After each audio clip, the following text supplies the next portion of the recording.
आज की इस वीडियो में हम सती पॉलीप्लास्ट आईपीओ के बारे में बात करेंगे। सबसे पहले कंपनी के बारे में जानते हैं। Incorporated in 1999, Sati Polyplast limited various industries के नीड के according multi functional flexible packaging material manufacture करती है।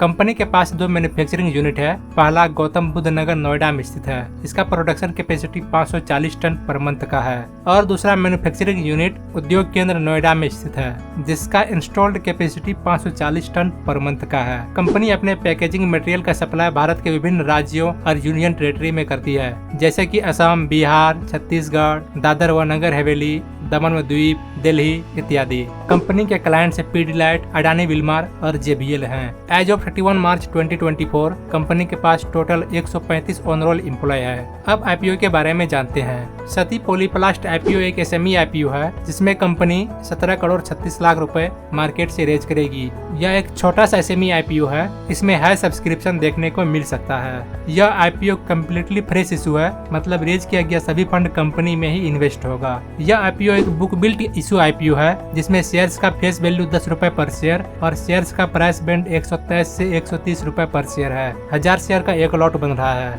इस आईपीओ इशू का 50% पोर्शन क्यूआईबी के लिए, 15% पोर्शन एचएनआई के लिए और 35% पोर्शन रिटेल के लिए रिजर्व्ड है। रिटेल इन्वेस्टर मिनिमम और मैक्सिमम एक लॉट के लिए अप्लाई कर सकता है, जिसका कॉस्ट 1,30,000 और एचएनआई इन्वेस्टर मिनिमम 2 लॉट के लिए अप्लाई कर सकता है, जिसका कॉस्ट 2,60,000 और मैक्सिमम अपने कैपेसिटी के अकॉर्डिंग। बाल मुकुंद झुंझुनवाला, अनीता झुंझुनवाला, आदित्य झुंझुनवाला, केशव झुंझुनवाला और बाल Mukund Jhunjhunwala Hindu undivided family company के प्रमोटर्स हैं। आईपीओ इशू से पहले प्रमोटर का शेयर होल्डिंग इस कंपनी में 86.30% था और आईपीओ इशू के बाद प्रमोटर्स का शेयर होल्डिंग इस कंपनी में 63% रह जाएगा। अब आईपीओ की टाइमलाइन के बारे में जानते हैं। सती पॉलीप्लास्ट आईपीओ 12 जुलाई को सब्सक्रिप्शन के लिए ओपन हुआ था और 16 जुलाई को क्लोज हो जाएगा।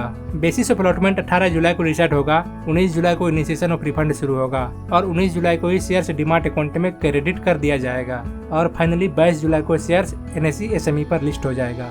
ऑब्जेक्ट ऑफ द इशू की बात करें तो पहला है वर्किंग कैपिटल रिक्वायरमेंट और दूसरा है जनरल कॉर्पोरेट पर्पस। कंपनी के फाइनेंशियल्स की बात करें तो फाइनेंशियल ईयर एंडिंग विद 31 मार्च 2024 का performance financial year ending with 31 मार्च 2023 की तुलना में वीक रहा। रेवेन्यू 6.05% से डिक्रीज हुआ। कंपनी का डेट टू इक्विटी रेशियो 1.82 है, मतलब कंपनी के ऊपर कर्ज ज्यादा है। डेट टू इक्विटी रेशियो 1 से नीचे रहना चाहिए। Price to book value ratio 3.58 है। प्रॉफिट आफ्टर टैक्स मार्जिन सिर्फ 1.83% का है। यह सभी फाइनेंशियल इंडिकेटर कंपनी के वीक फाइनेंशियल परफॉर्मेंस की तरफ इशारा कर रहा है। 13 मार्च को इस आईपीओ का जीएमपी 90 रुपए पर शेयर है, जो कि आईपीओ प्राइस का 69.23% प्रीमियम है। इस आईपीओ का डेली जीएमपी ट्रैक करने के लिए लिंक नीचे डिस्क्रिप्शन में दिया गया है। अब सेबी का नया रूल आ गया है। एसएमई आईपीओ अपने कट ऑफ प्राइस से 90% से ऊपर का लिस्टिंग गेन पर डेब्यूट नहीं कर सकता, तो इस आईपीओ में अप टू 90% तक का ही लिस्टिंग गेन का उम्मीद कर सकते हैं।